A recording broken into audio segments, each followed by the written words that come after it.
Dengue अभी तक तो नियंत्रण में है। नए केसेस 20 से कम आ रहे हैं पिछले कई दिनों से, लेकिन त्योहारी सीजन में हमें इसका बढ़ने का खतरा है। इसलिए लोगों से अपील करना चाहता हूं कि त्योहार मनाएं, परंतु सावधानी के साथ, ताकि कोरोना दोबारा ना आ जाए। कुछ देशों में ये फिर अपने पांव फैलाने लगा है, इसलिए हमें भी इसके बारे में चौकस होना चाहिए।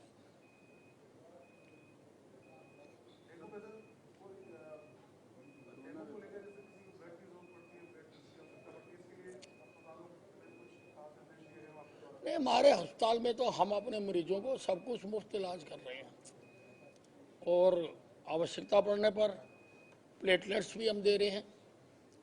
मैंने आदेश जारी कर दिए और अनेकों मरीजों को हमने प्लेटलेट्स दिए भी हैं।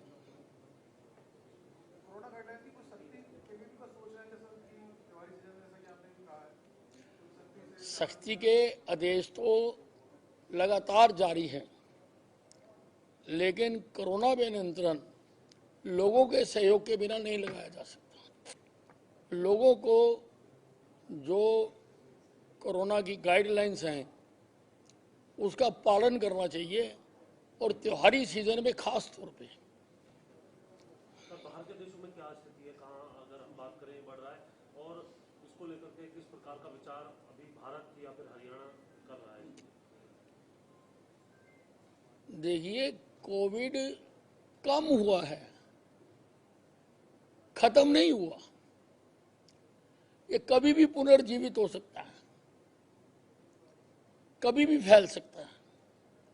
इसलिए इसकी एहतियात लगातार बराबर रखनी चाहिए। सर, आपके पास होम, स्थानीय निकाय और हेल्थ मिनिस्टर तीनों डिपार्टमेंट आपके पास है, तो किस तरह की रणनीति तीनों डिपार्टमेंट कोरोना को नियंत्रण करने के लिए अपना रहे हैं अलग अलग तरीके से? हमने आदेश जारी किए हुए कि लोगों से कोविड के नियमों की सख्ती से पालना करवाई जाए। सर, ऐसी स्थिति में जब दिवाली का एक बड़ा पर्व है, उस वक्त मार्केट्स के अंदर बहुत ज्यादा भीड़ देखने के लिए मिलती है, उस पर प्रतिबंध लग पाना शायद इतना आसान प्रशासन के लिए भी नहीं है, और लोगों को भी ये समझना है। इन दोनों चीजों को ध्यान में रखते हुए और कोरोना के संकट को ध्यान में रखते हुए मैं फिर कह रहा हूं, सरकार ने आदेश जारी कर रखे हैं, लेकिन जब तक लोग स्वयं की प्रेरणा से इसकी पालना नहीं करेंगे, तब तक इस पर रोक लगाना कठिन है। सर, आपकी सरकार को 2 साल पूरे होने जा रहे हैं, दूसरी सरकार को इसको लेकर भूपेंद्र सिंह हुड्डा नेता विपक्ष ने सवाल उठाए कई, और खासकर आपके स्वास्थ्य महकमे को लेकर उन्होंने कई नहीं, और कहा कि हरियाणा स्वास्थ्य के मामले में पड़ोसी मुल्कों से भी काफी पीछे चला गया। हुड्डा साहब की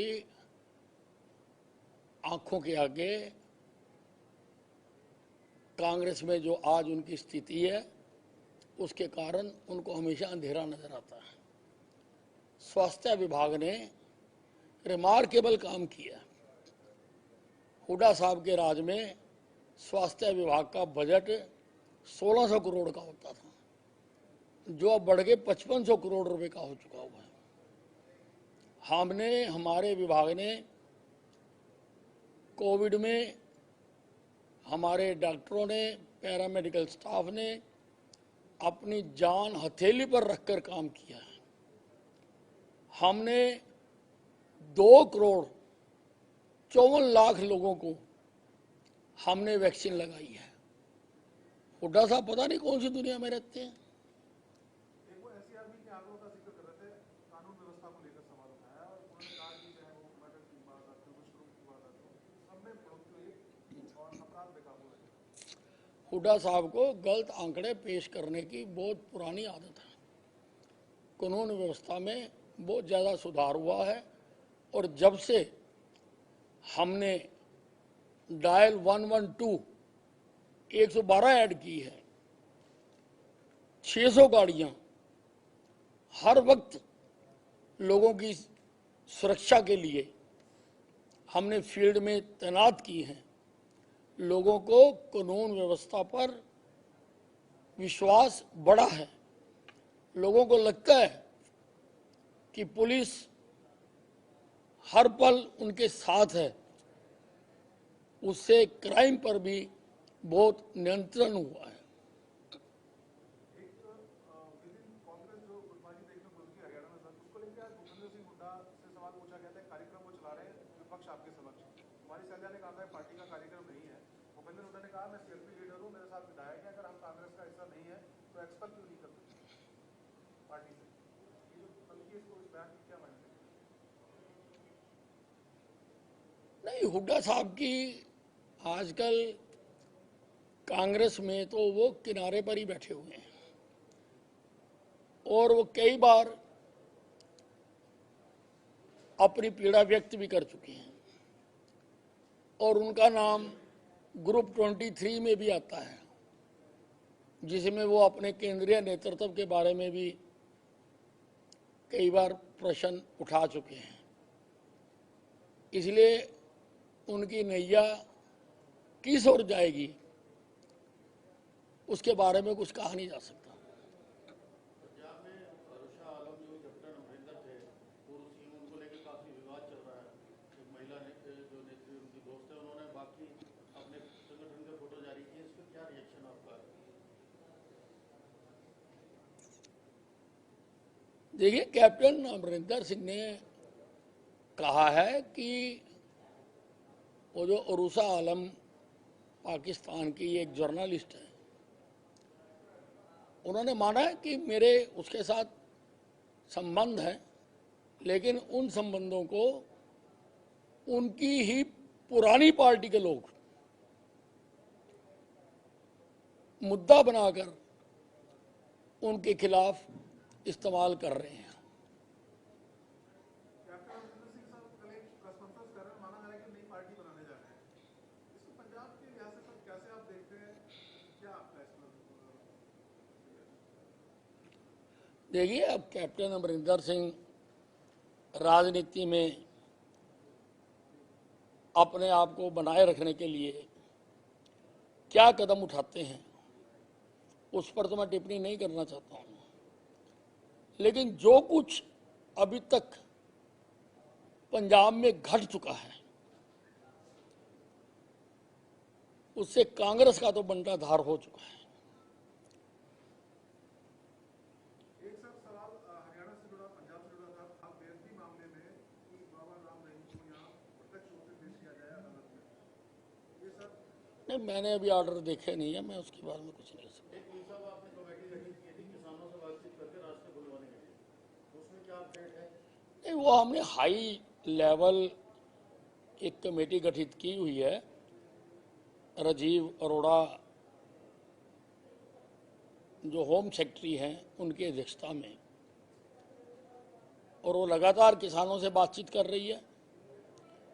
उन्होंने सिंगू बॉर्डर पर बैठे किसानों से भी बातचीत की है और आज टिकरी बॉर्डर पर वो कमेटी गई हुई है और किसानों के साथ आज भी उन्होंने बातचीत की है ताकि रास्ते खुल सकें और लोगों को जो आने जाने में कठिनाई हो रही है उससे लोगों को आसानी हो सके।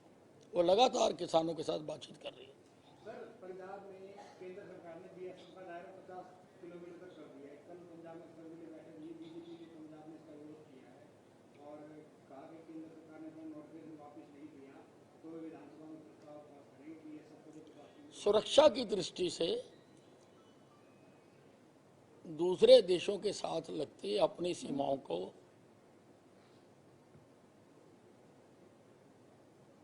सुरक्षित करना, मजबूत करना केंद्र सरकार का दायित्व है। केंद्र सरकार ने उसको निभाते हुए ये 50 किलोमीटर वाली कंडीशन लगाई है। सर, इलाहाबाद चुनाव को लेकर के क्या कहेंगे सर? अब अंतिम दौर में चुनाव जो है वो देखने के लिए मिल रहा है, मुख्यमंत्री जी भी इलाहाबाद चुनाव में शर्तीय तौर पर भारतीय जनता पार्टी विजयी होगी। ये जो चुनाव हुआ है ये लोगों पर जबरदस्ती थोपा गया है। जिस बात को कहकर अभय सिंह चौटाला ने त्याग पत्र दिया था वो उस बात पर टिके नहीं रह सके और दोबारा चुनाव के मैदान में हैं। अपने आप को जो हमारे मुकाबले में दोनों पार्टियां हैं किसानों का हितैषी बताती हैं, लेकिन वास्तविकता ये है कांग्रेस ने भी और इनेलो में भी अपने अपने राज में किसानों पर किस तरह से गोलियां चलवाई थी उसको किसान भूले नहीं है। हम 11 महीने से किसानों का आंदोलन चल रहा है, लेकिन हमारी सरकार पूरे संयम के साथ उस आंदोलन का सामना कर रही है। अगर इनमें से किसी पार्टी का राज होता ना जाने कितनी बार अब तक को गोलियां चल चुकी होती। इसलिए लोग समझते हैं कुछ पार्टियां किसानों के भेष में उनकी हमदर्दी लेने के लिए तमाशा करती हैं, लेकिन जो आम आदमी है, आम किसान है, वो सच्चाई को समझता है और वो जानता है कि किसानों के लिए जो कुछ नरेंद्र मोदी ने किया है, जो कुछ हरियाणा की सरकार ने किया है, उतना आज तक किसी और ने नहीं किया है। इसलिए इलाहाबाद का चुनाव भारतीय जनता पार्टी भारी मतों से विजयी होगी।